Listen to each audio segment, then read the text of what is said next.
এখন দিচ্ছে।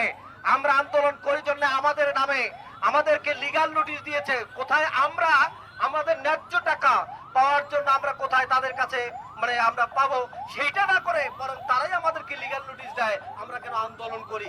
আমরা আজকে আমরণ অনশন কর্মসূচির ডাক দিয়েছি। এই আমরণ অনশন কর্মসূচির ডাক দেওয়ার কারণ হলো যতক্ষণ পর্যন্ত আমাদের ফরেস্টের টাকা আমরা যতক্ষণ পর্যন্ত গ্রাহকরা পাবো না ততক্ষণ পর্যন্ত আমরা রাস্তা অবরোধ ছাড়বো না। আমরণ প্রয়োজন বোধে আমরা মরবো, এখানে আমরণ অনশন কর্মসূচি প্রয়োজন বোধে আমরা মরবো, আমরা জীবন দেব ততক্ষণ পর্যন্ত যতক্ষণ পর্যন্ত আমাদের টাকা না দিবে।